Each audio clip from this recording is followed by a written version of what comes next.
Imagine a world cloaked in an endless winter, where the biting wind howls like a hungry wolf and the snow falls not in gentle flakes, but in a relentless blinding curtain. This is the reality for the soldiers and refugees trapped in the Dragon's Tooth Pass, a treacherous artery of rock and ice that stands as the last bastion against an encroaching army. Welcome to the story of the Frozen Pass, survival and war in the Winter of Kings.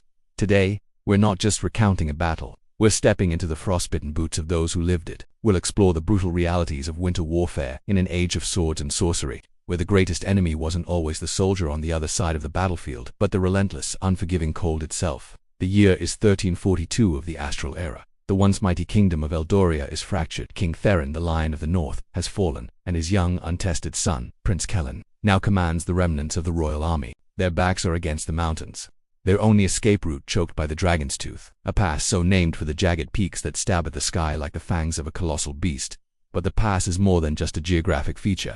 It's a death trap. Avalanches are a constant threat, their thunderous roar the only warning before tons of snow and rock cascade down the slopes, burying everything in their path.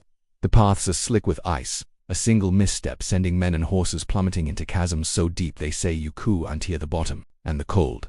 The cold is a silent killer. It seeps into your bones, slows your mind, and turns your fingers to brittle sticks of ice. How do you fight a war in such conditions? How do you even survive? The Eldorian soldiers had to become masters of improvisation. They learned to melt snow for water using shielded fires that wouldn't give away their position. Their rations were meager: dried meat, hardtack so tough you had to soak it for an hour to chew, and a bitter, fortifying tea made from pine needles, one of the few sources of vitamin C to ward off the dreaded scurvy. Their armor became a liability. The metal would freeze to their skin, causing horrific injuries if removed hastily. Instead, they relied on layers of wool, fur, and treated leather, creating a bulky but effective shield against the sub-zero temperatures. Their very breath would freeze on their beards and helmets, creating masks of ice that made them look like ghostly apparitions. Leading this desperate band was Prince Kellen. He wasn't a seasoned general like his father. He was a scholar, a diplomat, more comfortable with books than with a blade. But the crucible of the pass was forging him into something new.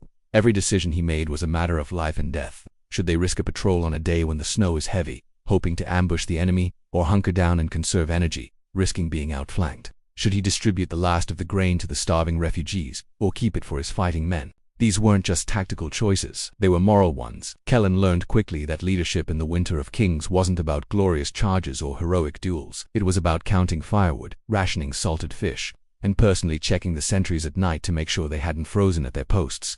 It was about offering a word of encouragement to a soldier who had lost his brother to the cold, and sharing his own meager rations with a child whose eyes were hollow with hunger.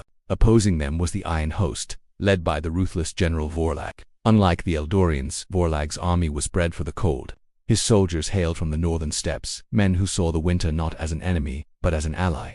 They wore layered furs and moved on snowshoes with a silent grace that was terrifying to behold.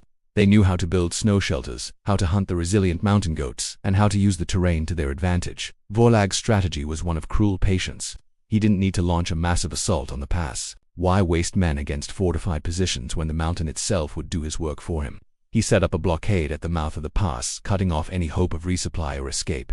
His plan was simple and brutal: to let the winter bleed the Eldorians dry. He would wait for starvation, disease, and despair to break them. The psychological toll was immense. Days bled into one another, marked only by the shifting light through the constant snowfall. The silence of the mountains was punctuated by the howl of the wind and the occasional, chilling crack of the ice. Paranoia festered. Was that sound the wind, or a stealthy enemy patrol? Was the shadow on the ridge a rock or a scout? The soldiers' spirits began to fray. Hope became a currency more precious than gold. It was during this darkest hour that one of the most ingenious survival tactics emerged. The Eldorians began digging into the pass itself, creating a network of snow caves and tunnels. This was back-breaking work, done with shovels, picks, and even their own hands, but it provided a crucial advantage. The snow, a source of so much misery, became their shelter. Inside these caves, insulated from the biting wind, the temperature was significantly warmer. It was here they could rest, tend to the sick, and maintain a sliver of community in the heart of the frozen mountain. The Dragon's Tooth was no longer just a pass, it was becoming a fortress. But a fortress is useless without the will to defend it. As the siege dragged on, a scout returned with devastating news. Vorlag was preparing a final assault. He had conscripted mountain shamans, mystics, who could supposedly call upon the spirits of the ice and stone, to trigger a massive avalanche that would entomb the entire Eldorian army. Time was running out. It was Kellen who devised the desperate, brilliant plan that would turn the tide. He had spent his nights not just poring over maps, but studying ancient texts he had managed to save from the royal library. In them, he found references to the Sunstone, a mythical artifact rumored to be hidden deep within the dragon's tooth. Legend said the stone could channel the sun's warmth, capable of melting a glacier in minutes. Most of his commanders dismissed it as a fairy tale, a fool's hope, but Kellen the Scholar Prince saw a kernel of possibility. He gathered a small elite team of his most trusted and resilient warriors. Their mission was not to fight, but to explore the deepest, most dangerous caves of the pass, following the cryptic clues from the ancient texts. It was a race against time, a quest for a myth, with the fate of a kingdom hanging in the balance. While Kellen and his team ventured into the unknown, the rest of the army had to prepare for the inevitable attack. They used the ice to their advantage, pouring water down key slopes at night to create sheer, unscalable walls of ice.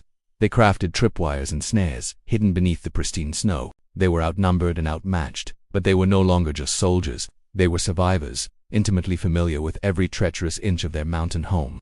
The final battle for the Dragon's Tooth was not a clash of grand armies on an open field. It was a brutal, close-quarters struggle fought in a blizzard, in narrow ravines and on icy ledges. It was a testament to the sheer indomitability of the human spirit against overwhelming odds. The Eldorians, fighting for their homes, their prince, and their very survival, held the line with a ferocity that stunned the Iron Host. What happened to Kellen? Did he find the mythical Sunstone, or was the real magic the hope and unity his quest inspired in his people? The story of the Frozen Pass is a powerful reminder that in the harshest of winters, it is courage, ingenuity, and the warmth of human connection that ultimately allows us to survive. It teaches us that true strength is not just about wielding a sword, but about enduring the storm and finding a way to light a fire in the dark. Thank you so much for joining me on this journey into the Winter of Kings.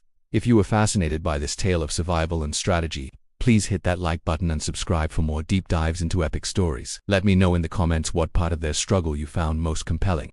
Until next time, stay curious and stay warm.